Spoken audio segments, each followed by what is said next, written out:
Bonjour et bienvenue dans le podcast Cœur de Mission. Ce nouvel épisode nous emmène sur une île bien connue de la mer des Caraïbes, où résonne encore la voix de Che Guevara dans la fumée des Havanes. Vous l'aurez sans doute reconnu, il s'agit bien de Cuba. Jean-Marie y a passé 2 années de mission, où il a fait l'expérience d'une culture un peu différente de la sienne, et en particulier d'un rapport au temps tout ce qu'il y a de plus cubain qu'il a mis quelque temps à apprivoiser. Bonjour à tous, je m'appelle Jean-Marie, je suis parti en mission avec Fidesco pendant 2 ans à la Havane, à Cuba, de 2014 à 2016. Et je vais vous parler de cette mission où j'étais une mission de santé, j'étais infirmier dans un EHPAD et j'étais responsable de la pastorale des jeunes dans ma paroisse. Et où durant ces 2 ans, j'ai appris la compassion, l'abandon et surtout la patience. J'ai été diplômé comme infirmier en 2013 et là je me suis dit comment est-ce que je peux offrir, on va dire, mes compétences à l'Église. Et puis j'avais soif d'aventure et rapidement que je connaissais Fidesco et donc je me suis dit Fidesco c'est le bon alliage, la bonne alliance entre professionnel et spirituel. Donc j'ai pas réfléchi longtemps avant de vouloir partir avec Fidesco. Il y a eu simplement l'année de préparation, l'année de discernement pour choisir si j'allais partir 1 an ou 2 ans. Au départ je ne voulais partir qu'1 an. Et puis, les sessions de discernement avançant, il y avait un espèce de combat où je me disais, en fait, je crois que je suis appelé à partir 2 ans. Et donc, c'était soit 2 ans, soit rien, finalement, parce qu'1 an, ça ne me convenait pas. J'ai entendu cette phrase de Jean-Luc Mountz dès le premier jour de la session de discernement, des 5 jours. Il m'a dit, la 2e année, c'est l'année de l'accomplissement. Et à partir de ce moment-là, tous mes principes de partir 1 année sont tombés par terre. Et finalement, quelques semaines plus tard, à Pâques, à la messe de Pâques, j'ai ressenti comme un appel de partir 2 ans. Donc j'ai signé pour 2 ans. Ouais, ça soit rien, soit tout. Et ça me faisait vraiment peur. Le tout me faisait vraiment peur. Les 2 ans me faisaient vraiment peur. Partir 2 ans, c'était vertigineux. Donc ça veut dire 2 ans, plaquer son travail, ses amis, sa famille, voilà. Mais j'ai choisi ça. Ça a été vraiment comme une douche froide le jour de la messe de Pâques de 2014. Et le surlendemain, je sais plus, je prévenais Fidesco, ok, je pars avec vous 2 ans. Et après, j'étais en paix. Jusqu'à ce que je reçoive, entre guillemets, l'ordre de mission et le pays, Cuba, puisque pendant la session de discernement, autre chose un peu cocasse, pendant la session de discernement, l'équipe de Fidesco a présenté toutes les missions. Et je me rappelle, la seule où je me suis dit, je ne veux pas y aller, c'est celle où j'ai été affecté. Donc voilà, ils ont présenté la mission de Cuba à la Havane. J'ai dit non, celle-ci elle m'intéresse pas, à travailler avec des vieux, et tout, etc. Je me suis dit non, c'est pas pour moi. Enfin, je le fais déjà un peu à Paris comme infirmier. Non, je ne veux pas. Et puis Cuba, je voulais partir dans un pays hispanophone pour apprendre l'espagnol. Et je me suis dit ça va être le Chili, l'Argentine ou des pays un peu plus classiques entre guillemets. Et finalement Cuba dans les Caraïbes. Et c'est un très bon choix finalement. J'ai vraiment fait le choix de faire confiance. À partir du moment où j'ai dit oui à Fidesco pour 2 ans, je me suis dit ok, je fais confiance, quelle que soit ma mission. C'était un peu dans le deal avec Fidesco. Vous choisissez de partir avec nous, mais vous ne choisissez pas le pays ni la personne avec qui vous partez. J'ai dit ok, c'est dans le contrat, je fais confiance tout simplement.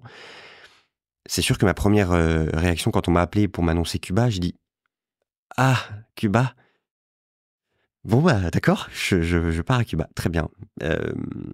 Mais ok, allons-y, les Caraïbes. Mais j'étais hyper content, ça m'a permis de faire des recherches sur Cuba. J'ai annoncé ça à plusieurs amis, enfin tous mes amis en fait, et plusieurs ont réagi en disant « Quoi, tu pars à Cuba ?» Mais c'est pas une mission, ça, c'est des vacances. Dans le sens où Cuba, c'est une destination touristique. Je savais pas du tout, en fait, je ne connaissais pas Cuba. Et ça m'a permis ce qui m'a permis d'accepter aussi la mission à Cuba, c'était de m'intéresser tout de suite à l'histoire de Cuba, à ce qu'est ce pays, à son régime politique. Et donc, je trouvais ça, avant même d'y aller, je trouvais ça passionnant.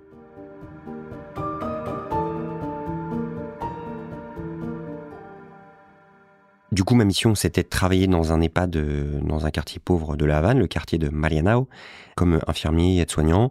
Et puis, j'étais responsable de la pastorale des jeunes sur ma paroisse. Quand je dis les jeunes, c'était étudiants et jeunes pros plutôt. Donc, une journée type, voilà, je me levais entre 7h et 8h. Je prenais ma douche à l'eau tiède ou à l'eau froide. Et puis après, on faisait la louange avec Guillaume. Et puis ensuite, c'était petit-déj avec des œufs quand on en avait, ou les fruits tropicaux cubains, mangue, goyave. Ça, c'était un très très bon moment de pouvoir profiter des fruits frais. Et puis ensuite, je partais pour l'EHPAD. J'en avais pour entre 20 et 30 minutes de marche. Ou alors, je prenais le bus si jamais je le croisais et qu'il tombait au bon moment. Ou voilà, si je voulais pas attendre trop longtemps. Et puis toute la matinée, je travaillais à l'EHPAD. Je faisais les soins avec les résidents, pour les résidents, les toilettes, les pansements, etc. Comme un infirmier, comme un aide-soignant. Avec l'équipe de l'EHPAD, ça durait toute la matinée. Mais il y avait aussi le fait d'être une présence toute simple auprès de ces personnes âgées qui étaient très seules, isolées. Donc c'était aussi les écouter, passer du temps avec eux de manière simple, comme jouer au domino ou voilà, ils aimaient beaucoup la musique, donc voilà, je chantais ou je dansais avec eux, des petits temps complètement informels, mais juste apporter un peu de joie, puisque le thème de cette mission, enfin l'élément central de cette mission, c'était la compassion, en tout cas dans l'EHPAD. Ensuite, il y avait le déjeuner. Dans le self, voilà, c'était souvent le même menu, haricots noirs, fruits, légumes, et puis riz. Je mangeais du riz midi et soir. Ça, c'était mon quotidien, puisque les Cubains mangent du riz. Il y a presque que ça, donc voilà. Et puis ensuite, après, je rentrais à la maison, souvent je faisais quelques achats en attendant pour faire des courses. Donc là, pareil, ça pouvait prendre 1 heure, comme ça pouvait prendre 3 heures, sachant que, voilà, il faisait extrêmement chaud, climat tropical, le soleil tapait énormément. Donc j'étais souvent accablé par une grosse fatigue à cause de la chaleur. Donc ça m'arrivait souvent de croiser les petits vendeurs, les petits boui-boui qui vendaient ce qu'on appelle des refrescos, donc des jus de mangue, de goyave hyper frais. Voilà, c'est des petits détails du quotidien, mais c'est ce qui agrémentait mon quotidien. Voilà, et puis je rentrais en milieu d'après-midi, je me reposais un petit peu. Et puis le soir, par exemple le mardi, on animait un groupe de prière avec les jeunes qu'on accueillait. Donc on préparait la cuisine avec Guillaume. Souvent c'était gros plat de pâtes ou gros plat de riz. Et puis on accueillait 6 à 8 jeunes pour le groupe de prière. Dîner, temps de partage, louange, pour la fin de la soirée à 22h. Petit film, petit Kaamelott. Et puis après, Extinction des feux. Kaamelott, ça m'a fait toute ma mission. J'ai remporté le tout Kaamelott. Il y a un détail tout bête dans Kaamelott, mais ils arrêtent pas de manger du saucisson, etc. Et ça me rappelait la France. Je baragouinais de l'espagnol en arrivant. J'ai un peu appris avec les méthodes assimile avant, mais j'avais un niveau bac, non, c'était pas terrible, quoi. Et donc, je suis arrivé. Déjà, tous mes 5 sens étaient sans dessus-dessous, c'est le cas de le dire. La vue, l'odeur, le climat tropical, plus évidemment l'ouïe avec la langue espagnole. Et j'avais toujours un dictionnaire sur moi, mais ça m'a passionné d'apprendre l'espagnol. Et au bout de 3 mois, j'ai senti un déclic. Au bout de 3 mois, je me suis dit, ça y est, je suis autonome pour parler espagnol, surtout avec l'accent cubain, où les Cubains, ils articulent très peu, ils ont vraiment un forfait voyelle dans leur manière de parler. Donc, où ils prononcent pas les S, par exemple, quand il s'agit de dire gracias, ils disent gracias. Voilà, et plein de choses où il faut petit à petit se faire à la langue, ce qui est normal, donc à l'ouïe, ce qui explique aujourd'hui par exemple que je comprends mieux un Cubain ou un Sud-Américain qu'un Espagnol quand il parle espagnol. Mais l'apprentissage de la langue espagnole a été passionnante, et pour ça les Cubains étaient tellement bienveillants, tellement patients, que voilà, au bout de 3 mois, je me suis dit, ça y est, déclic. À la sortie d'aéroport, c'est vraiment la bouffée de chaleur incroyable. Enfin, voilà, j'arrive d'un climat français, même si je sortais de l'été français, j'arrive dans un climat tropical où il fait 35, 40, 45 degrés, hyper humide.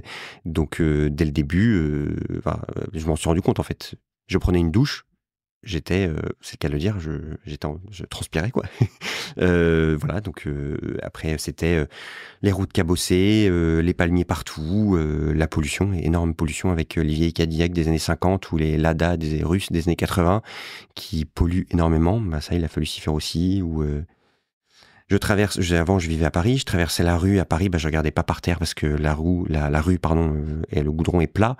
À Cuba, c'est pas le cas. Donc il m'est arrivé plusieurs fois j'ai failli me casser la figure plusieurs fois en traversant la rue, tout simplement. Donc j'ai pris mes précautions sur des petits détails du quotidien comme ça. Ouais, des petits trucs tout bêtes, mais c'est ce qui m'a marqué au début, ouais, vraiment. Le mot de ma mission, ce serait improbable. Pourquoi ? Parce que dans ce pays, je dirais que c'est comme ça, rien ne fonctionne, mais ça fonctionne quand même. l'eau, l'électricité. Le régime, c'est un régime autoritaire. Donc, les Cubains ne sont pas libres, tout le monde ment à tout le monde. Durant la préparation, durant les sessions de discernement, on nous disait Cuba c'est le pays du mensonge. Oui, c'est vrai, ça fait depuis les années 60 que la moitié du pays passe son temps à surveiller l'autre moitié. Et moi, quand on m'a accueilli, j'ai été accueilli par les 2 binômes de Françaises qui nous ont précédés en mission, qui étaient avant à notre place, et qui nous ont dit vous allez être surveillés. C'est-à-dire que dans l'EHPAD où je travaillais, il y a forcément un de nos collègues qui racontait nos moindres faits et gestes au bureau politique du quartier. Idem dans les jeunes qu'on accompagnait. Donc rien que par ça, il fallait aussi faire parfois attention à ce qu'on disait. Mais moi, c'est quelque chose qui me fascinait, me passionnait. Alors, faut pas que ce soit de la mauvaise fascination, mais une mauvaise passion. Mais ça me rendait d'autant plus avide de m'intégrer, de m'inculturer au pays et de savoir comment ça fonctionne.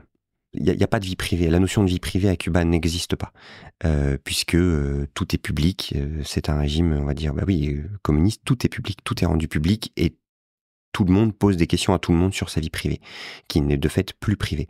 Et donc moi, quand on me posait des questions, parfois toutes bêtes, qu'est-ce que tu as fait ce week-end, avec qui tu étais, c'était des questions parfois très précises, mais j'avais toujours une petite méfiance, surtout avec des gens, avec des collègues que je connaissais pas forcément énormément. Donc je répondais dans le vide ou je répondais à côté, je répondais juste ce qu'il fallait pour que la personne soit contente de ma réponse, mais je rentrais pas dans les détails. Voilà, et j'étais vigilant par rapport à ça. Au départ, j'étais vraiment concentré là-dessus, et petit à petit, c'est devenu comme un mécanisme, même si aussi avec le temps, bien sûr, au bout de 2 ans, il y avait des gens à qui je faisais amplement confiance, bien sûr, notamment dans les jeunes que j'ai rencontrés. J'ai rencontré des tas de jeunes, je me suis fait des tas d'amis, de très très bons amis cubains, avec qui j'ai encore quelques contacts, et donc j'étais pas dans la méfiance, j'étais un peu dans la méfiance au début, mais avec le temps, cette méfiance, elle s'assagit, on va dire.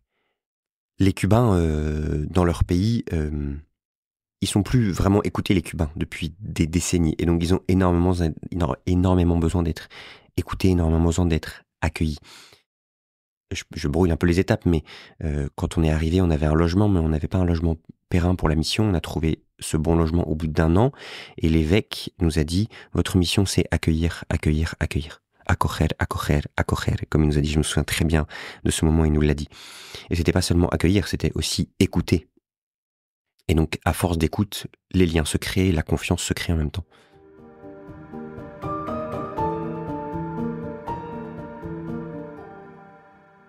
J'ai beaucoup donné et j'ai beaucoup reçu. J'ai beaucoup reçu sur les amitiés, sur la patience, sur le fait de vivre le temps présent, le moment présent. Les Cubains, ils sont dans la survie. C'est très dur pour des Cubains de s'engager à quelque chose. On se voit dans 3-4 jours. On ne saura pas le jour même si véritablement je vais voir cette personne. Donc c'était inutile au quotidien de prévoir des choses plusieurs jours à l'avance, alors que je sortais d'une vie parisienne où je prévoyais toutes mes semaines à l'avance avec mon agenda sur mon portable. Donc le moment présent, la patience, et donc de ce fait, c'était inutile de prévoir, par exemple, plusieurs choses dans une journée ou dans même une demi-journée. Si avec Guillaume, on se répartissait les courses, et quand j'allais faire des courses, par exemple le samedi matin, c'était inutile que je prévoie de faire plusieurs choses dans la journée. Peut-être que je partais à 8h le matin, à 9h le matin pour faire des courses. J'allais revenir à 14-15h et même peut-être les mains vides, puisque parfois j'allais dans des agropecuarios, les marchés de légumes ou de fruits qui étaient presque vides. Idem pour la viande, idem pour des choses toutes bêtes, pour les œufs, où j'ai fait plusieurs fois en La Havane, en long, en large et en travers. Et c'est une capitale, donc c'est grand, sans trouver le moindre. Je n'ai pas trouvé d'œufs, voilà. Et donc la patience, la frustration, et pour ça, les Cubains m'ont beaucoup inspiré.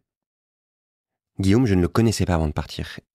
On n'a même pas fait les sessions de discernement ensemble. On s'est connus à la dernière session, à la session d'envoi en juillet ou en août, je sais plus. C'était en juillet. Donc vraiment 2 mois avant le départ. Il y a eu beaucoup de différences de caractère avec Guillaume. Lui qui était beaucoup dans l'anticipation, vraiment très dans l'entrain à vouloir faire plein de choses.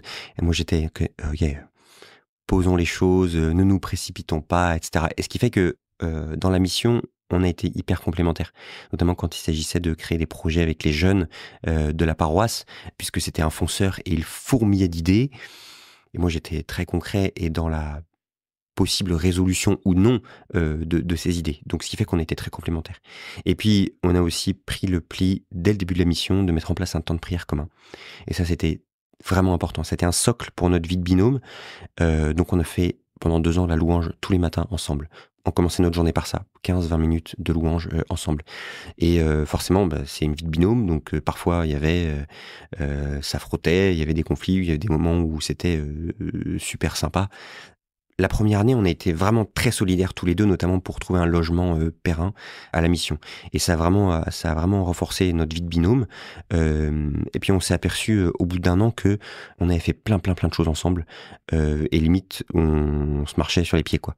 Donc on s'est dit que par exemple pour le travail de santé en EHPAD, moi j'allais y aller le matin et lui il allait y aller l'après-midi. Voilà. Donc on a appris à se connaître, à connaître nos rythmes de vie, nos caractères. La vie de prière était vraiment importante, la vie de prière en binôme, mais aussi la vie de prière en solo, où je sais qu'on priait énormément l'un pour l'autre. Et puis, on a organisé plein de choses avec les jeunes, plein de dîners, 2 forums des jeunes à une centaine de kilomètres à la Havane, à la fin de la première année, à la fin de la 2e année. Et on a mis en commun nos talents d'animation pour connaître ces jeunes, pour entre guillemets les suivre, les accompagner dans ce qu'on leur proposait. Et là-dessus, on a été hyper complémentaires. J'avais de l'appréhension liée à ça, ouais. J'avais de l'appréhension. Je crois que même au départ, j'étais un peu distant. Je calculais un peu, qui est Guillaume? On va passer 2 ans ensemble. Est-ce que ça va bien se passer? Voilà. Donc au départ, j'étais un peu distant, alors que lui, au contraire, il cherchait énormément à rentrer en contact. Et moi, ma manière de rentrer en contact, c'était d'y aller petit à petit. Donc, si, il y avait de l'appréhension, mais j'étais hyper confiant sur le fait de partir en mission comme ça avec lui, parce que je faisais confiance à Fidesco. C'était comme ça. C'est quelque chose que je ne maîtrisais pas. Je faisais confiance. Il y avait aussi le fait on avait une mission santé.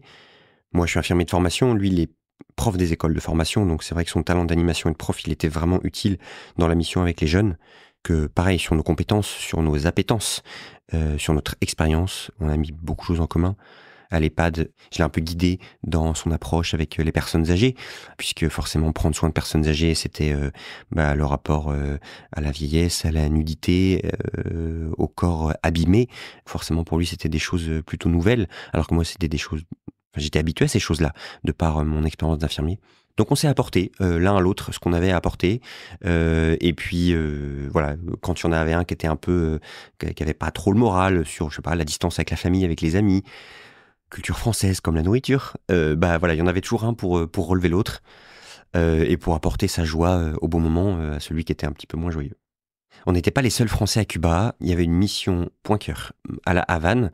Moi, j'y allais souvent pour aussi me ressourcer, notamment le samedi après-midi, puisque les volontaires de Point Cœur faisaient du foot dans un quartier très très très pauvre, avec les enfants du quartier. C'était à une demi-heure de bus de chez nous. Donc moi, j'y allais souvent. Et pour moi, c'était vraiment... un vrai lieu de ressourcement, retrouver d'autres volontaires de toutes les nationalités. Il y avait une Ukrainienne, une Polonaise, une Française, une religieuse qui était française. Donc ça me permettait de partager plein de choses du quotidien. Et puis il y avait aussi d'autres volontaires Fidesco à Placetas, avec les frères de Saint-Martin. Et donc là, c'était à 3-4 heures de route. Donc j'y suis allé plusieurs fois, pareil. Énorme lieu de ressourcement pour moi et pour Guillaume aussi. Et puis ça permettait de vider son sac parfois sur la pression du quotidien. Enfin, je veux dire, oui, c'est pas si facile que ça de s'inculturer loin de son pays, loin de sa famille, loin de ses amis. Donc, ça permettait aussi parfois d'exprimer ses ras-le-bol, mais aussi toutes les sources de joie, voilà, toutes les difficultés du quotidien. Comme par exemple la difficulté de trouver ne serait-ce que de la viande au début de la mission. C'était un peu compliqué pour ça. Donc on n'était pas les seuls missionnaires, les seuls volontaires. Et les voir, les rencontrer, ça permettait de mettre plein de choses en commun. Je pense que ça, c'est important, de mettre des choses en commun avec d'autres volontaires.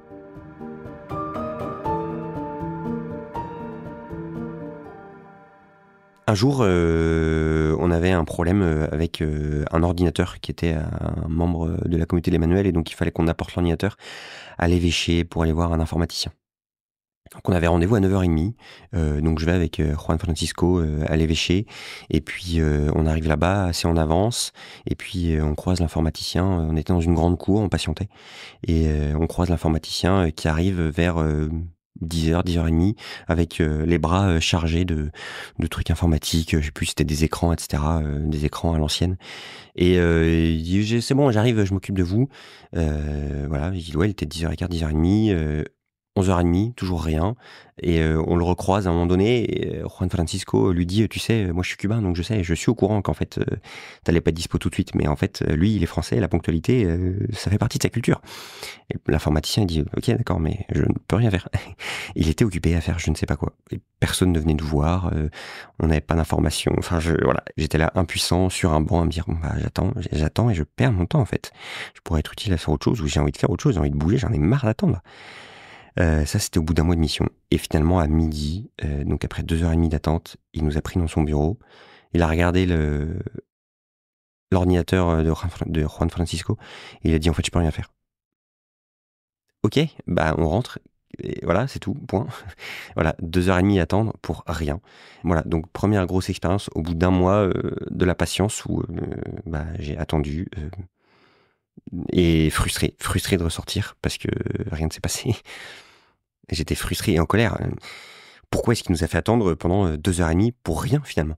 Mince quoi, pourquoi tu nous as pas pris plus tôt? En plus pour rien, c'est complètement inutile. Et à côté de moi, Juan Francisco était complètement désolé de dire bah oui mais Cuba c'est comme ça en fait, c'est imprévisible.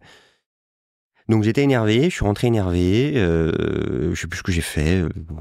J'ai vidé mon sac auprès de, je sais pas, Guillaume, ou je sais pas, je l'ai pris, ou je suis peut-être allé courir, je sais plus, enfin, ou les trois. Mais bon, je me suis dit, ok, ça n'arrivera plus, ça n'arrivera plus. Et en fait, tous les jours, il y avait quelque chose comme ça. Je prends un exemple le plus typique, c'est le bus. Moi, je prenais le bus pour me déplacer quasiment tous les jours. Et en fait, moi, j'arrivais de Paris où l'attente de bus est mise à l'arrêt, etc. Le bus arrive dans tant de temps. Là-bas, l'arrêt de bus est pas visible parfois, donc il faut savoir où il est. Et puis, il y a bien sûr aucun panneau pour dire quand est-ce qu'il arrive. Et puis, en fait, il m'est arrivé d'attendre énormément de fois, 30, 45 minutes, 1 heure, 1h30 le bus avant qu'il arrive. Et donc, je regardais les Cubains à côté de moi, je leur demandais, mais quand est-ce qu'il arrive? Bah, on sait pas, il arrivera quand il arrivera. Ah oui, mais moi, en fait, faut que j'aille faire des choses, j'ai un rendez-vous, etc. Bah oui, mais c'est comme ça. Et donc, c'était complètement frustrant, je me sentais impuissant, en colère. Et petit à petit, avec le temps, j'ai appris à accepter cette frustration. Je n'étais même plus en colère, je me suis dit, ok, bah, je suis blasé, c'est comme ça, mais bah, j'ai pas le choix, quoi. En fait, j'ai pas le choix. Petit à petit, j'ai appris à anticiper les fêtes surprises. Typiquement, à la fin de la 2e année, donc vraiment quelques semaines avant mon départ, on organisait le Forum des jeunes à une centaine de kilomètres de La Havane. On devait emmener 40 personnes. Et on avait tout prévu, dont le chauffeur et son bus. Il avait fallu que j'aille au comité de défense de la Révolution, donc le bureau politique du Parti communiste du pâté de maison, pour montrer ma tête d'occidental avec un Cubain pour réserver le bus, pour dire oui, j'ai bien l'argent, il n'y a pas de problème. Voilà, bref, le bus est réservé. On devait partir le vendredi à 16h30. La veille, à 22h, je reçois un appel du chauffeur de bus qui me dit je ne suis plus disponible. Plus de chauffeur de bus et plus de bus, bien sûr, pour faire 100 km. Et là, je me dis mais comment on va faire? Et je pressentais, je sais pas pourquoi, j'avais un pressentiment que il y avait quelque chose qui allait arriver. Et donc c'est ça qui est arrivé. Et donc là, j'informe les quelques jeunes que je pouvais informer. Et finalement, je ne sais plus comment, on réussit à trouver in extremis un autre chauffeur et un autre bus. Sauf qu'il était disponible uniquement le vendredi, uniquement à 14h. Pas avant, pas après. Et on devait partir à 16h30. Et là, je dois avertir 40 personnes que l'heure de départ est avancée, sachant que là-bas, les gens n'ont pas Internet et pas de portable. Uniquement le téléphone fixe ou le bouche à oreille. Donc je me suis retrouvé le vendredi matin à appeler environ 30 à 40 personnes pour prévenir du départ avancé. Heureusement, tout le monde a pu être prévenu, mais ça a fait partie des surprises du quotidien. Mais ma réaction sur le coup, ça a été ok, c'est frustrant, mais je m'énerve pas, ça ne sert à rien. Ça ne sert à rien de s'énerver. Et j'avoue qu'aujourd'hui, j'ai encore un peu ce réflexe-là d'essayer de pas m'énerver pour pas dépenser trop d'énergie à m'énerver quand je suis frustré.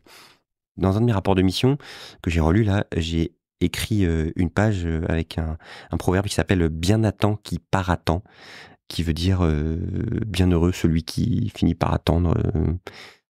Voilà, avec la patience. Et moi qui passais mon temps à lui courir après le temps, avant dans ma vie parisienne, j'ai appris à accepter le temps qui passe en vivant le moment présent.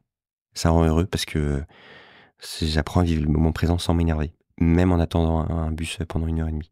C'est difficile parfois. Est-ce que je sais toujours faire ça? Oui. Je pense que oui. Parce que c'est quelque chose que j'ai vécu pendant 2 ans quasiment au quotidien. Donc ça me marque forcément. Et donc ça me sert encore dans mon travail, ça me sert au quotidien, même si, oui, quand j'attends un métro ou un bus, j'ai toujours le réflexe quand même de regarder quand est-ce qu'il arrivera et de trépigner un petit peu. Mais il y a cet apprentissage de l'inutilité de l'énervement qui est toujours là en fond. Tout ça, c'est de l'abandon. Et c'était de l'abandon progressif, étape par étape. Que ce soit sur le fait d'accepter de partir 2 ans, le choix du pays, le choix du binôme, et l'abandon au quotidien avec les Cubains.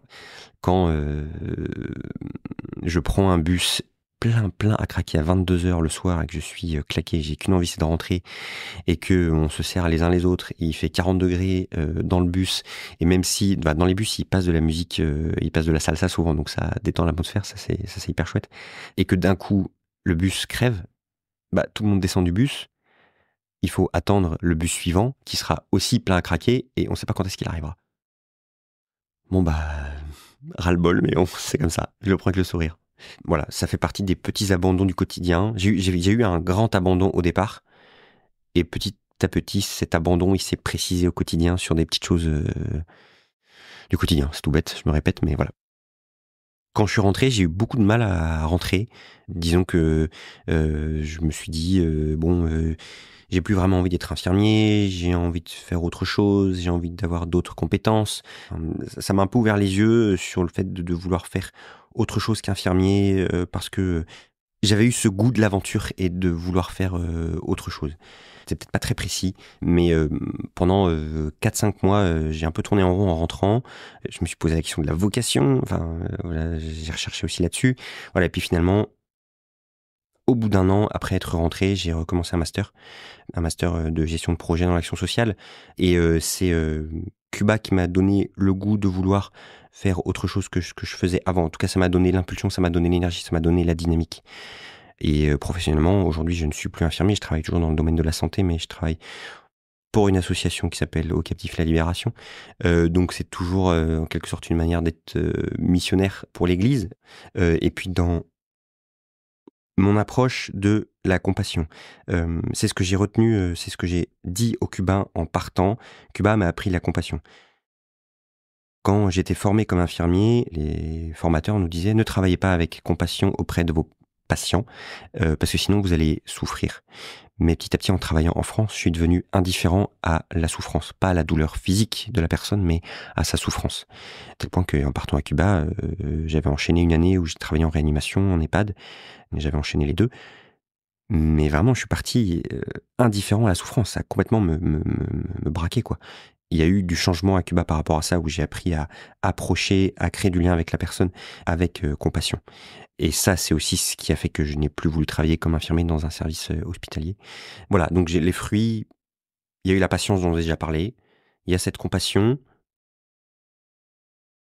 Et puis, je me souviens qu'à Cuba, j'étais tout le temps joyeux. Même si les Cubains n'ont rien, même si les Cubains sont hyper pauvres, ils restent hyper joyeux. Et je pense que la source de cette joie, c'est qu'ils sont centrés sur l'essentiel.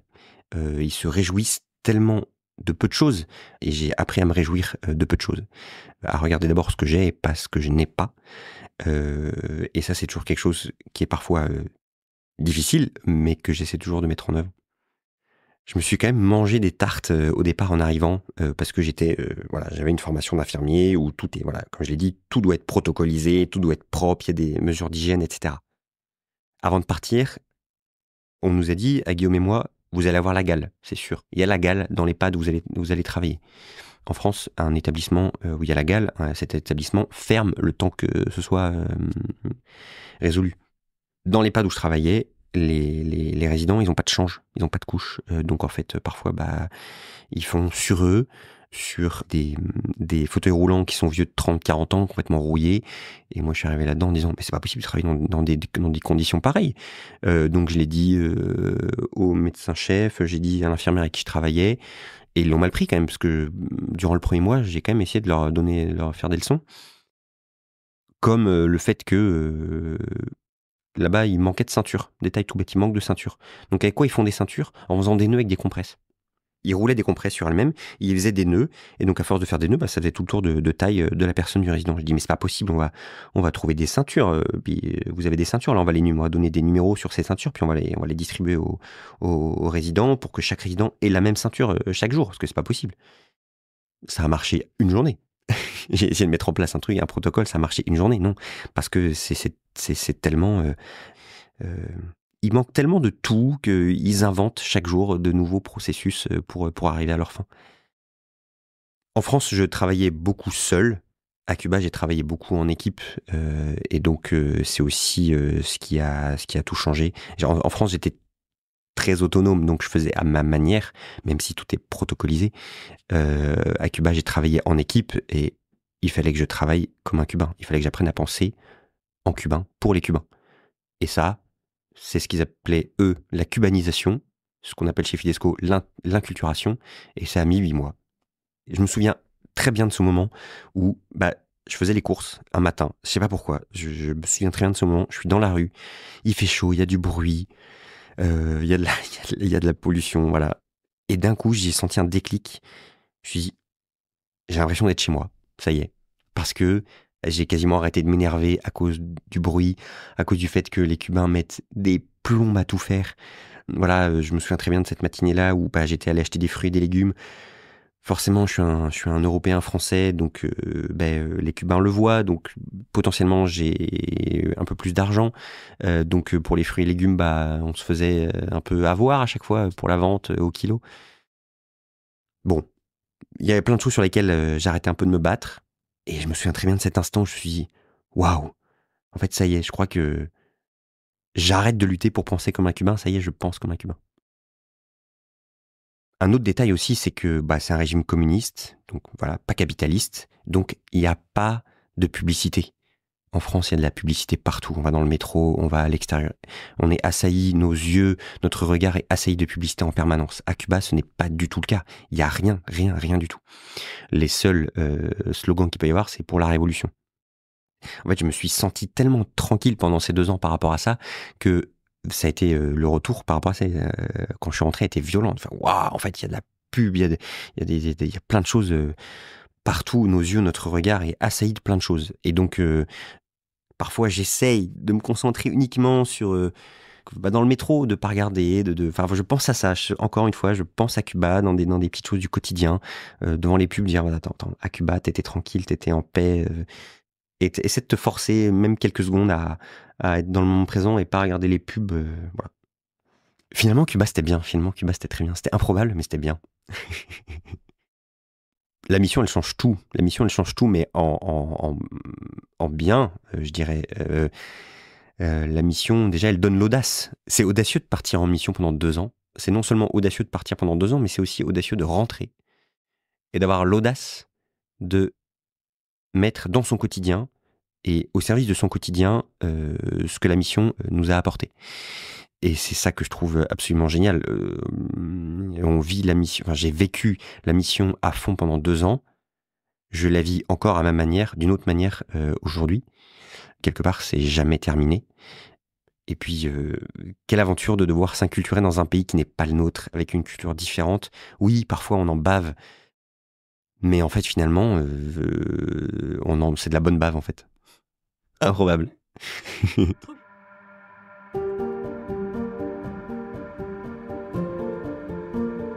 Merci pour toutes ces belles histoires de mission que tu nous as racontées, Jean-Marie.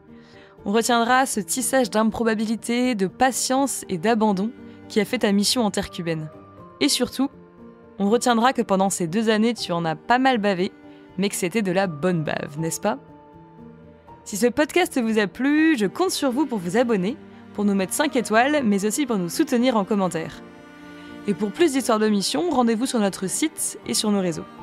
Si vous voulez suivre les pas de Jean-Marie en partant vous aussi en mission, la porte d'entrée est sur le site fidesco.fr/partir. On se retrouve le mois prochain pour de nouvelles histoires de mission. À bientôt!